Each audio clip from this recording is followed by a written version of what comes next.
اسے اے عورت کہہ کر ہی پکارتا رہا۔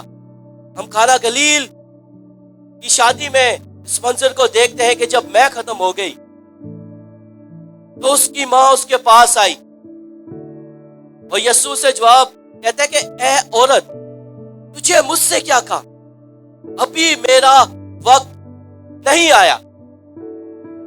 یہ لمحہ ایک اہم موڑ کی نشاندہی کرتا ہے۔ 30 سال تک یسوع اپنی ماں کی، اپنے والدین کی فرما برداری میں زندگی گزاری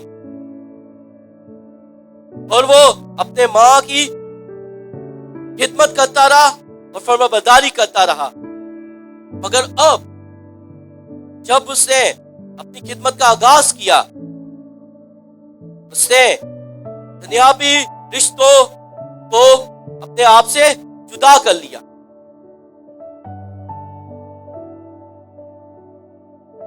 مریم کو اے عورت کہنے سے یہ ظاہر ہوتا ہے کہ وہ مریم کو اور سب کو یہ بتا رہا ہے کہ اب ان کے رشتے کی نوعیت بدل چکی ہے۔ اب وہ مریم کا بیٹا نہیں بلکہ اپنے آسمانی باپ کا بیٹا، اکلوتا بیٹا جو دنیا میں نجات کے کام کے لیے آیا۔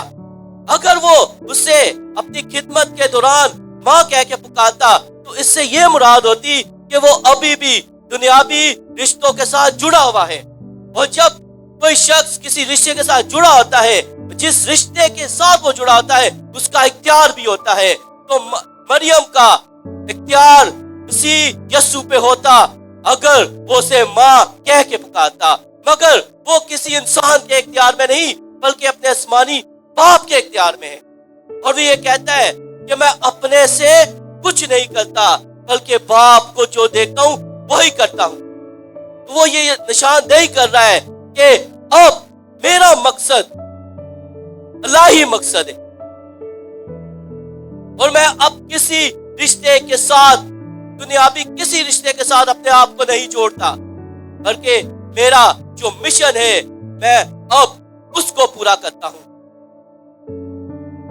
اور ہم خدا کے کلام میں دیکھتے ہیں کہ خدا نے یسوع نے اپنی خدمت کے دوران خدا کی مرضی کو زیادہ ترجیح دی۔ اسے کہا کہ جو میرے پیچھے ہونا چاہے وہ اپنا سب کچھ چھوڑ۔ مسیح یسوع نے ایک شخص سے کہا کہ تو میرے پیچھے آ، اور وہ کہتا ہے کہ مجھے اجازت دے کہ میں پہلے اپنے باپ کو دفن کر دوں، اور مسیح یسوع اس سے کہتے ہیں کہ مردوں کو ان کے مردے دفن کرنے دے، مگر تو میرے پیچھے آ۔ اگر ہم خدمت میں خدا کو ہی پہلی ترجیح دینی ہے، خدا کی مرضی کو ہی پہلی ترجیح دینی ہے، نہ کہ دنیاوی رشتوں۔